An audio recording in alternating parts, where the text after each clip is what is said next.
বাড়িতে ঢুকলে মনে হবে চারপাশ থেকে অন্ধকারগুলো আমাকে চেপে ধরছে। সবাইকে ভালোবাসো, কিন্তু তার আগে নিজেকে রাখো। নিজেকে ভালোবাসাটা ভীষণ রকম জরুরি।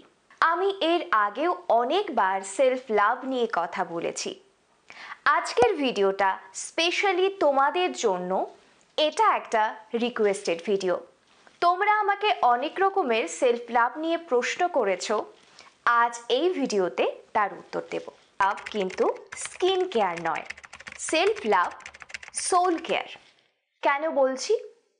অনেকের ধারণা থাকে নিজেকে ভালোবাসা মানে শুধুমাত্র ভালো ভালো স্কিন প্রোডাক্ট ইউজ করা, শুধুমাত্র জিমে যাওয়া এবং পছন্দের খাবারগুলোকে খাওয়া।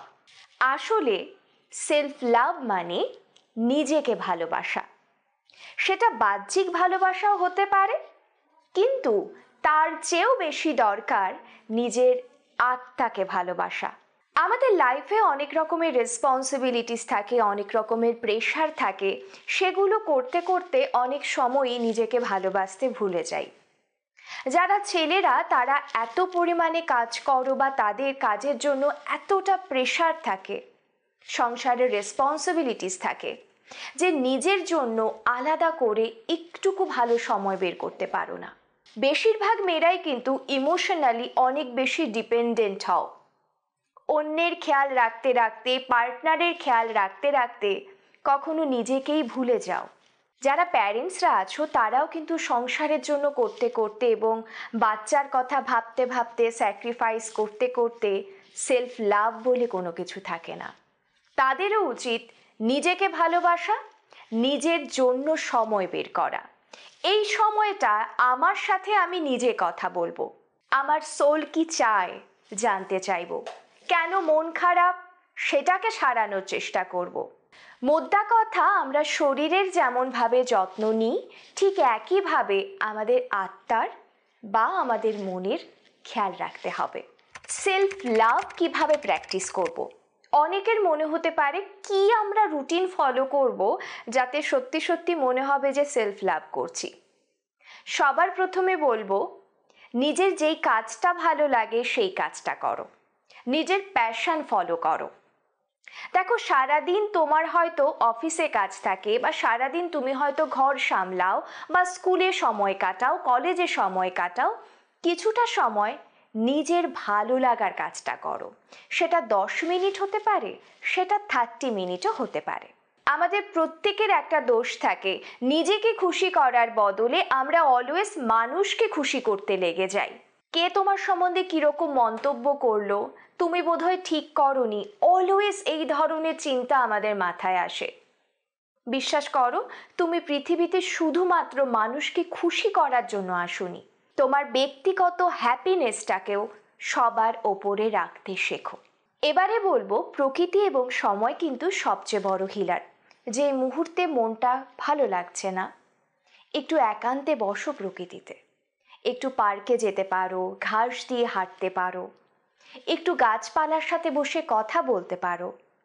এটা কিন্তু তোমাকে অনেক অনেক বেশি হিল করবে, এবং তুমি জানবেই না কিভাবে অজান্তে তোমার মনটাকে ভালো করে দেবে। আমি প্রত্যেককে বলবো, তোমরা কিন্তু সেলফ লাভের জন্য অবশ্যই হো'পোনোপোনো প্রেয়ার করতে পারো।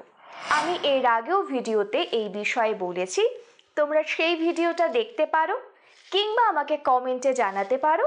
আমি তোমাদের সাথে ডিটেলসে এই ব্যাপারে কথা বলবো। আসলে সেলফ লাভ সব কিছুর সমাধান, যা আমাদের নতুন করে বাঁচতে শেখায়। আমি পিকনিকে যাচ্ছি, আমি পার্টি করছি, আমি শপিং করছি, কিংবা আমি রেস্টুরেন্টে যাচ্ছি, যাই করছি না কেন সেটা আমাকে সাময়িকভাবে খুশি দিতে পারে। ভেতরের খুশিটা যদি না থাকে, তাহলে তুমি যা কিছু করো কষ্ট হবে, মন ভালো হবে না। বাড়িতে ঢুকলে মনে হবে চারপাশ থেকে অন্ধকারগুলো আমাকে চেপে ধরছে। মনে হয় কারণ তুমি ভেতর থেকে হ্যাপি নও। ভেতর থেকে হ্যাপি হওয়ার জন্য নিজের সঙ্গটাকে নিজে এনজয় করো।